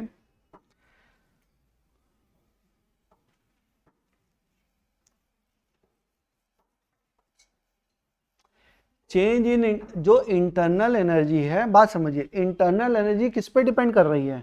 टेम्परेचर के चेंज पे डिपेंड कर रही है, टेम्परेचर के चेंज पे। तो चेंज कैसे हो रहा है इस पे डिपेंड नहीं, मतलब कोई प्रोसेस है भाई, चेंज इन टेम्परेचर है तो एक स्टेट पे है, मान लीजिए ये कोई पीवी स्टेट है, तो मान लीजिए यहाँ स्टेट है और इस स्टेट से इस स्टेट पे आ रहा है, और एक तरीका ये है, तो यह मान लीजिए कि ये पीवी या P1 V1 T1 और ये क्या है P2 V2 T2। तो मान लीजिए कि T1 और T2 क्या है आपके, T1 और T2 बराबर है। T1 मान लीजिए सपोज दैट कि T1 T2 बराबर है, या T1 T2 बराबर नहीं भी है, समझिए ये NF/2 R डेल्टा T। तो डेल्टा T क्या होगा? T2 minus T1, T2 minus T1। तो केवल T2 और T1 पर डिपेंड कर रहे हैं ये। तो ये क्या है? ये इस पाथ डिपेंडेंट नहीं है कि इस जगह से आए कि इधर से आए कि आप ऐसे आए, इस पाथ पर डिपेंड नहीं कर रहा है। किस पर डिपेंड कर रहा है? फाइनल और इनिशियल स्टेट, फाइनल और इनिशियल स्टेट। भाई डेल्टा टी पे डिपेंड कर रहा है ना, तो डेल्टा टी ये तो नहीं कर रहा कि डेल्टा टी इसका ग्राफ अंडर एरिया क्या होगा, क्या होगा। डेल्टा टी का मतलब क्या है? डेल्टा टी का सिंपल मतलब क्या है? T final minus T initial. तो final temperature minus initial temperature. और डेल्टा टी एफ क्या है बेटा? एन क्या है बेटा? कांस्टेंट। एफ क्या है बेटा? कांस्टेंट। टी आर क्या है? कांस्टेंट। तो डेल्टा यू डिपेंड किस पे कर रहा है? केवल डेल्टा टी पे कर रहा है, केवल डेल्टा टी पे कर रहा है। तो डेल्टा टी पे कर रहा है, और डेल्टा टी होता क्या है? T final minus T initial. तो फाइनल हमको पता है, इनिशियल हमको पता है, अब किस पाथ पे आके गया उससे हमसे मतलब नहीं है, क्योंकि इक्वेशन में वो सारी चीजें कंसीडर नहीं हो रही है। तो मैं कहूंगा कि internal energy of the system is a state function. Internal energy of the system is a state function. It only depends upon the initial and final state, initial and final state या initial and final temperature. ठीक है, ये path पे depend नहीं करता है, बल्कि आगे हम लोग स्टडी करेंगे कि हीट और वर्क डन जो होता है वो पाथ पर डिपेंड करता है। इंथैल्पी इंट्रोपी आप लोग ने पढ़ा होगा केमिस्ट्री में, वो भी पढ़ा होगा ना, इंट्रोपी क्या डिपेंड करती है नहीं करती है। उस चीज की चर्चा फिजिक्स में नहीं है, फिजिक्स में इतना ही है। फिजिक्स में क्या समझ में आया आपको? इंटरनल एनर्जी है वो पाथ डिपेंडेंट नहीं है, इनिशियल और फाइनल कंडीशन पर डिपेंड करती है। इसको बोलते हैं it's a state function. State function क्या है? स्टेट पे डिपेंड करता है। कौन से? उत्तर प्रदेश नहीं, कौन सा स्टेट है भाई? ये एक स्टेट है और ये दूसरी स्टेट है। यूपी बिहार से मतलब नहीं है, कौन सा स्टेट है? ये एक स्टेट है और वो दूसरी स्टेट है। इसके पाथ पे डिपेंड नहीं कर रहा है, स्टेट पे डिपेंड कर रहा है। तो इट्स अ स्टेट फंक्शन। और अगर T1 बराबर T2 तो डेल्टा T बराबर 0। अगर हमारा टेम्परेचर दोनों स्टेट में क्या है? कांस्टेंट है। और कांस्टेंट कब होगा? जब आइसोथर्मल प्रोसेस होगा। आइसोथर्मल मतलब अभी पढ़ाऊंगा आगे, आइसोथर्मल प्रोसेस होगा तो इसका मतलब क्या है? टेम्परेचर हमारा सेम है, तो वहां पे चेंज इन इंटरनल एनर्जी क्या होगी? 0 हो जाएगी। क्लियर है? लिख लो इसको, द चेंज इन लिखो internal energy is a state function. Internal energy is a state function. Internal energy is a state function. Next line से, the change in internal energy bracket में delta U, the change in internal energy bracket में delta U depends upon the state, depends upon the state and does not depends upon the path, does not depends upon the path।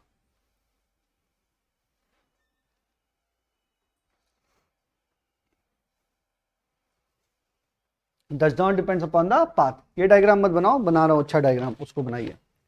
मान लीजिए कि ये यहां पर है और ये हो गया V, ये हो गया P, और ये कोई पॉइंट है, ये कोई पॉइंट है, तो ये है यहां से यहां पर आ सकता है। ये मान लीजिए कि ये यहां से यहां गया या यहां से यहां गया, ठीक है। ये है P1 कामा V1, ये क्या है P2 कामा V2, ठीक है। तो देखिए लिखो, इसमें लिखो कि ये पीवी कर्व है, इसलिए टी का टेम्परेचर का नहीं बनाया, चाहो तो बना लो। ये पी है, ये वी है, इसका मतलब ये क्या है, यहां पर भाई वी वेलोसिटी नहीं, क्या बोलते हैं, वॉल्यूम आए, और यहां पर प्रेशर कितना है हमारा P1, और यहां पर क्या है, वॉल्यूम कितना है V2, तो प्रेशर कितना है हमारा P2। ये स्टेट आपकी क्या है 1 और ये स्टेट क्या है आपकी 2। तो एक ये रास्ता और एक ये रास्ता है भाई, इस रास्ते से भी जा सकते हैं और इस रास्ते से भी जा सकते हैं। तो इस रास्ते को हम बोलते हैं 1, 1 नंबर रास्ता, और ये बोलते हैं 2 नंबर रास्ता, ठीक है। तो देखिए, चाहे आप इस रास्ते से जाइए, चाहे आप इस रास्ते से जाइए, जो चेंज इन इंटरनल एनर्जी है वो होती क्या है बेटा, डेल्टा यू बराबर क्या होता है, एन आर, डेल्टा यू बराबर N into F by 2 R delta T, या इसको इस टर्म में लिखो, डेल्टा यू बराबर F upon 2 N R T, ऐसे ही याद करना, F by 2 into N R T, क्योंकि पीवी बराबर एन आर टी आपको पता है, एफ बाई 2 लगा दोगे क्या हो जाएगा, एफ बाई 2 एन आर, ओहो, एन आर डेल्टा टी, क्योंकि डेल्टा यू की बात कर रहे हो तो यहां पे भी क्या है डेल्टा टी। अब मान लो इसमें टेम्परेचर भी मान लो तुम,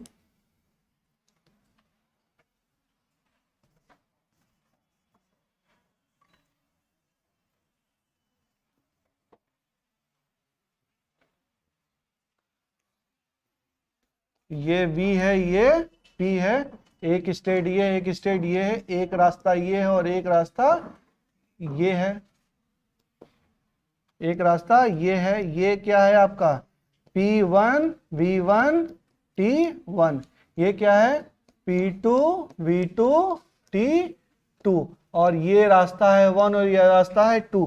तो बेटा देखो, डेल्टा यू अगर हम 1 रास्ते से बात करें तो क्या हो जाएगा एफ बाई 2 एन आर, और डेल्टा टी क्या होगा बेटा, डेल्टा टी बराबर T final minus T initial. यहां से जा रहे हैं ना, तो ये क्या हो गया इनिशियल और ये हो गया फाइनल, एरो पे भी डिपेंड करेगा, ध्यान रखिएगा, ये इनिशियल और ये क्या हो गया फाइनल। तो क्या बोल दूं T2 माइनस T1, तो ये क्या हो जाएगा T2 माइनस T1। अच्छा, delta U2 F upon 2 N R क्या हो जाएगा, ये भी T2 माइनस T1, यानी कि डेल्टा U1 बराबर डेल्टा U2, यानी कि जो आपकी इंटरनल एनर्जी है वो पाथ पर डिपेंड नहीं कर रही है, केवल स्टेट पर डिपेंड कर रही है, स्टेट पर डिपेंड कर रही है। अब सुनो, यहां से हम गए और यहीं पे वापस आ गए, अगर हम यहां पर गए और यहीं पर वापस आ गए, साइक्लिक प्रोसेस, तो इनिशियल टेम्परेचर क्या है T1, फाइनल टेम्परेचर क्या है T1। बेटा यहां से गए और यहीं पे आ गए, यहां पर गए और ये एरो ऐसे नहीं है, ये एरो ऐसे लग गया, तो एक साइक्लिक प्रोसेस हो गया ना, तो जहां पर गए वहीं पे आ गए, टेम्परेचर क्या हो गया सेम, डेल्टा टी क्या हो गया जीरो, इंटरनल एनर्जी क्या हो गई जीरो। तो in the cyclic process, internal energy of the system क्या होगा जीरो होगा। साइक्लिक प्रोसेस में तो हमेशा ही जीरो होगा ना, साइक्लिक प्रोसेस है तो जो टेम्परेचर पे चले, जिस स्टेट से चले उसी स्टेट पर वापस आए। तो जो भी टेम्परेचर होगा यहां पर वही टेम्परेचर तो वापस आएगा, तब भी तो रहेगा। तो डेल्टा टी क्या हो जाएगा जीरो हो जाएगा, तो आपकी इंटरनल एनर्जी क्या हो जाएगी जीरो हो जाएगी। तो साइक्लिक प्रोसेस में इंटरनल एनर्जी क्या होगी जीरो होगी। ये आपको ध्यान रखना है, सवाल आएंगे, ग्राफ आना चाहिए। थर्मोडायनेमिक्स में ग्राफिकल सवाल बहुत आते हैं, कभी area under the curve work done वगैरह निकालेंगे अभी, या प्रोसेस पूछ लेगा कभी यहाँ कभी वहां, दोनों में इंटरनल एनर्जी पूछ लेगा, तो ढंग से समझ में आना चाहिए। ठीक है, चलो एक स्टेप आगे चलते हैं। इतना समझ में आया, लिख लो इसमें इंटरनल एनर्जी, लिखो एक बार और लिख लो, इंटरनल एनर्जी ब्रैकेट में delta U depends only upon the initial and final state bracket में position. Internal energy only depends upon, आ जाओ, only depends upon initial and final position break या स्टेट ब्रैकेट में पोजीशन। सो डेल्टा U1 बराबर delta U2, while work and heat in both path are different, work और heat क्या होंगे दोनों में डिफरेंट होंगे। अब कैसे होंगे वो हम आगे चर्चा करेंगे। ठीक है, अभी तक ये समझते हैं कि जो इंटरनल एनर्जी है वो part, while work and heat in both path are different, work और हीट क्या होगी वो दोनों पाथ में क्या होगी डिफरेंट होगी, लेकिन इंटरनल एनर्जी जो है, चेंज इन इंटरनल एनर्जी वो दोनों पाथ में क्या है आपका सेम है। इतना हमको समझ में आया। वर्क और हीट क्या होगी डिफरेंट होगी, कैसे डिफरेंट होगी वो हम आगे चर्चा करेंगे। ठीक है, तो ये हो गया आपका, यहां तक हो गया। अब देखो ये है P और ये है V, बातें नहीं बच्चों। ये मान लीजिए A B C D, तो मान लीजिए कि हम जा रहे हैं A B C D A। अगर A B C D A ये क्या है आपका साइक्लिक प्रोसेस है, तो delta U A B C D A ये क्या होगा, ये होगा जीरो। समझ में आ रहा आप लोगों को? ठीक है, लिख लो।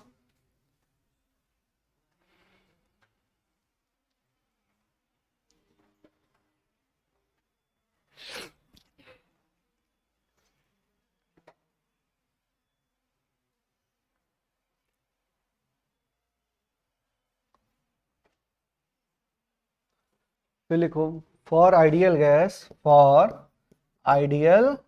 गैस इंटरनल एनर्जी बराबर kinetic energy of gas. Internal energy बराबर kinetic energy of,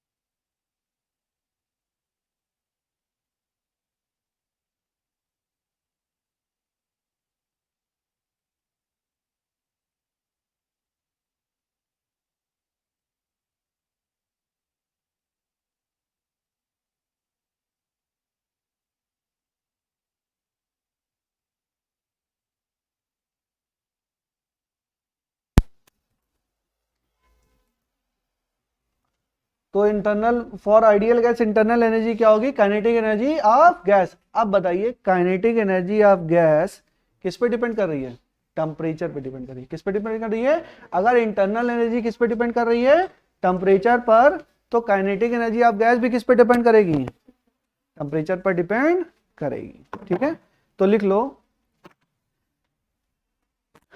internal energy U is a function of temperature and जो kinetic energy is also a function of temperature. Kinetic temperature अगर हम बढ़ाएंगे तो kinetic energy क्या होगी आपकी, बढ़ेगी। ये तो आप केटीजी में हम लोग ने शुरुआत में ही समझ लिया था। टेम्परेचर जैसे जैसे बढ़ेगा वैसे काइनेटिक एनर्जी क्या होगी, बढ़ेगी आपकी। ठीक है, अब समझ में आया क्यों बढ़ रही है। और देखिए चलिए क्वेश्चन करते हैं। हो गया, इतना हो गया बच्चों।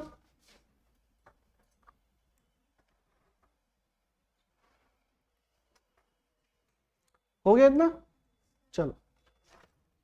नहीं समझ में आ गया।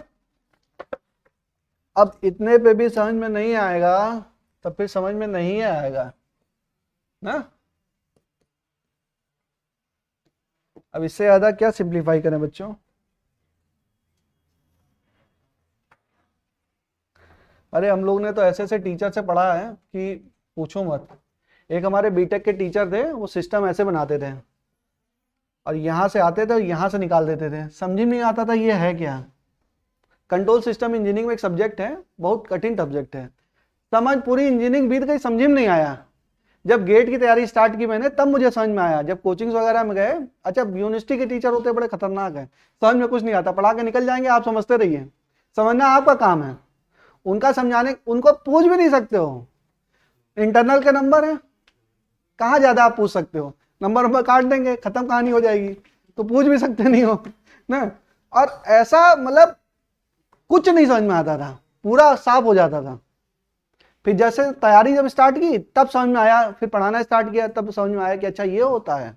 अभी आपको पढ़ाऊंगा थर्मोडायनेमिक्स में, बड़ा मजेदार एक किस्सा है और आपको समझ में आएगा। वास्तव में आपने, हो सकता है किसी बच्चे ने पढ़ रखा हो, लेकिन मुझे नहीं लगता किसी ने पढ़ रखा होगा। चलो मैं बताता हूँ अभी आप लोग को। चलिए एक क्वेश्चन करते हैं इसमें। पीवी जब समझ में आता है ना तो फिर पढ़ाई करने में भी अच्छा लगता है, जब समझ में नहीं आता तो क्या पढ़ोगे।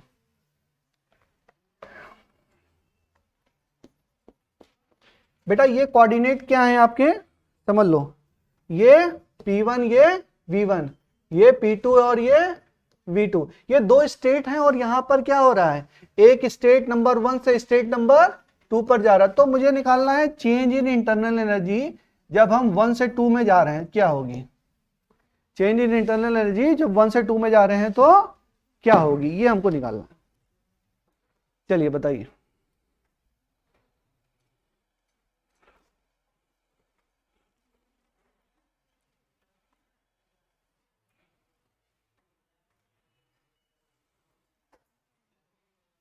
बताओ।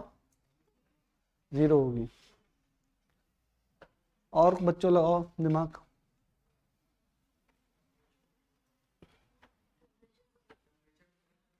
क्या टेम्परेचर पे डिपेंड कर रहा है, हाँ बिल्कुल डिपेंड कर रहा है, तो निकालो टेम्परेचर।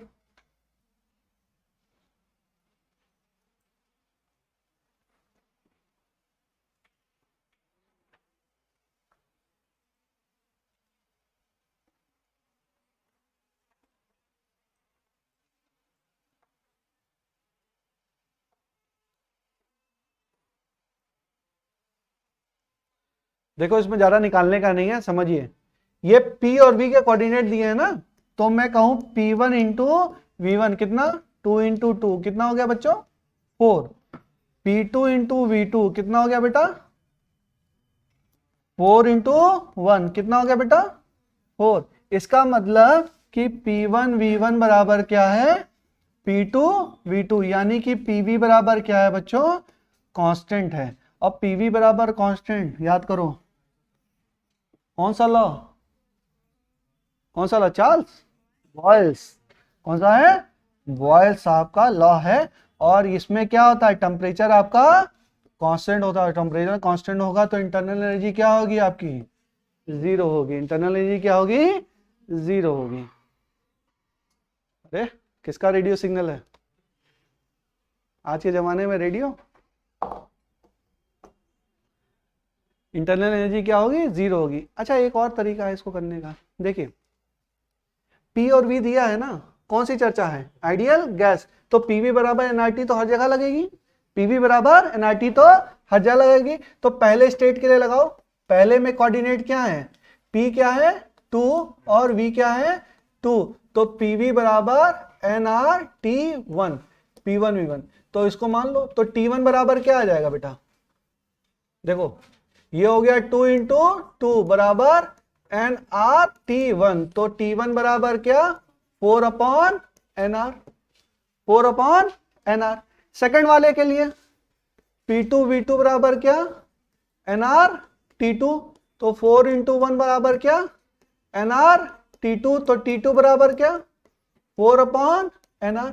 बट T1 भी 4 अपॉन nR, T2 भी 4 upon nR। T2 minus T1 करोगे तो डेल्टा T क्या हो जाएगा 0, डेल्टा T 0, तो डेल्टा U बराबर भी क्या 0। चाहे ऐसे निकाल लीजिए चाहे ऐसे निकाल लीजिए, बात आपकी सेम है। अगर टेम्परेचर आपका चेंज इन टेम्परेचर 0 है तो आपका क्या हो जाएगा, जो इंटरनल एनर्जी है वो क्या हो जाएगी 0 हो जाएगी। कितनी बात समझ में आ गई? चलो, इतना समझ में आया तो थोड़ा सा और आगे समझते हैं।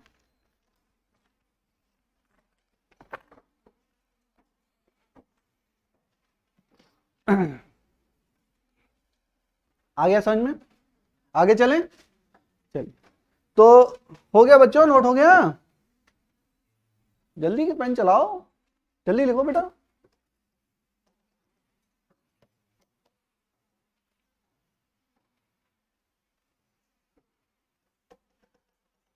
थर्मो सबसे इजी टॉपिक है, पढ़ लोगे बिल्कुल इजी टॉपिक है, इससे इजी टॉपिक है ही नहीं फिजिक्स में, सबसे इजी टॉपिक है। कॉन्सेप्ट है, कॉन्सेप्ट समझना पड़ेगा। अच्छा फॉर्मूले मत रहे, जैसे डेल्टा पढ़ा रहा हूं ना, डेल्टा यू बराबर, इसका डेल्टा यू का मतलब क्या है वो समझ में आना चाहिए। अगर डेल्टा यू बराबर N F by 2 into NRT, तो पूरा डिटेल जो इतनी देर से कहानी गढ़ रहा हूं ना, तो वो जब तक समझ में नहीं आएगा तब तक डेल्टा यू का फॉर्मूला नहीं रटा जाएगा। वो समझ में आना चाहिए कि हाँ वो टोटल एनर्जी तो वो सब 0, तो क्या हो गया इंटरनल एनर्जी, और किसके बराबर काइनेटिक एनर्जी किसके बराबर, इसके बराबर। और किस पर डिपेंड कर रही है, टेम्परेचर पर डिपेंड कर रही है। खत्म हो गई कहानी। मोनोएटॉमिक, डायटॉमिक, पॉलीटॉमिक, वाइब्रेशन में 2 जोड़ देंगे, बस ऐसे समराइज करना पड़ेगा आपको सारी चीजें, तब आपको चीजें याद रहेंगी। आगे चलें, ठीक है। तो अब हमने देखा कि डेल्टा यू बराबर क्या है F/2, या टी के टर्म में लिखो, U बराबर क्या है F/2 nRT। इसको क्या कर सकते हैं F/2 into PV, F/2 into PV। अब हम डिफरेंशिएट कर रहे हैं दोनों साइड में, differentiating both side, differentiating both side. तो यहां पे हम कह सकते हैं कि du बराबर क्या है F/2, बोलो क्या लिख दूं, P डेल्टा V। वहां पे जब हमने था u बराबर क्या लिखा था F/2 nRT, ये था, तो du बराबर क्या लिखा था बेटा F/2 nR डेल्टा T। यहाँ पे n और R और F ये तीनों क्या थे बेटा कांस्टेंट है। यहाँ पर P और V क्या है, दोनों कांस्टेंट है, दोनों वेरिएबल हैं, दोनों क्या हैं वेरिएबल। प्रेशर भी वेरिएबल है, वॉल्यूम भी क्या है वेरिएबल है। तो एक बार एक को डिफरेंशिएशन ऑफ दो y1 इंटू y2, तो dy बाई dx करते थे, तो क्या करते थे dy1 बाई dx इंटू, मतलब फर्स्ट फंक्शन, हाँ वही भाई, y1 into dy2 by dx plus y2 into dy2 by dy1 by dx। एक फंक्शन दूसरे का differential plus second function into first का। तो आधा आधा कर रहे हैं, अभी dx वाला तो कर नहीं रहा, किसके रिस्पेक्ट में कर रहे हैं ये हमने, इसको पार्शियल डिफरेंशियल बोलते हैं, ज्यादा समझने की जरूरत नहीं है।